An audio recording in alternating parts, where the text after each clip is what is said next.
Colorado man from now on may decide to sue the first responders who actually saved his life.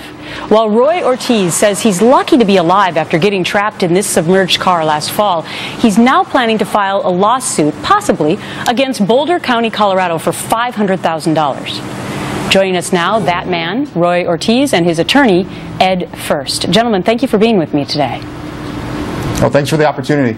Thank you. So, Ed, if you can please, as his lawyer, explain to us why your client would feel compelled to possibly file a lawsuit against the very people who he should be thanking, potentially, for sitting in that chair today. You know, Ms. Carlson, this all started out as a civil claim against the other driver who pushed Roy further into this intersection. I don't know how familiar you are with the actual facts of what happened, but his car falls into the water, and then another car comes into the intersection and hits him, flips him upside down. So at that point, Roy was underwater, submerged underwater for over 2 hours. And the fact of the matter is that it appears that rescuers, divers, failed to ascertain where he was, if he was in the car, if he'd been washed away. So there was a presumption that he was dead, and then there was no exigency to get him out of the car. Yeah, but how would they for sure know that? You're in this flash flooding situation. They actually show up on the scene, and by most accounts, maybe even jeopardizing their own lives by going into this car. And by the very nature of the fact that they weren't sure if somebody was in there or not, I mean, they ended up finding him. Why would you sue them?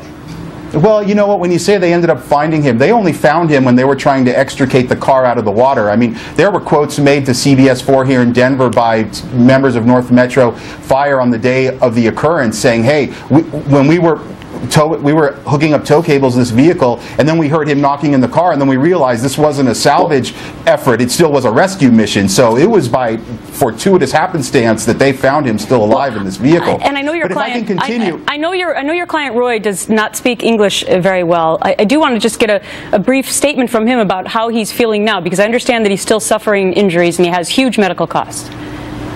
Mr. Ortiz? Well, I feel like kind of stress, anxiety, like some problems with my shoulder and my chest.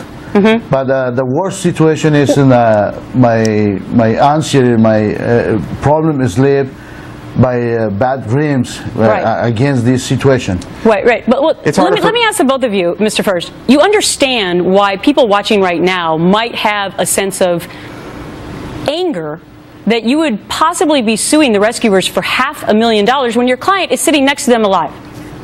Yeah, as far as the $500,000 point, let me just please say that the governmental immunity notice requirement here in Colorado forces us to kind of put the cart before the horse, and the notice requirement mandates that you have to specify a dollar amount of damages. So no one is saying that Roy has actual damages of $500,000. Yeah. It's just that the notice requirement makes us state a cap. Well, so we went with a high amount just to lock in any possible claims for going on down the road. Could it be that you're just looking for somebody else to pay all these medical bills?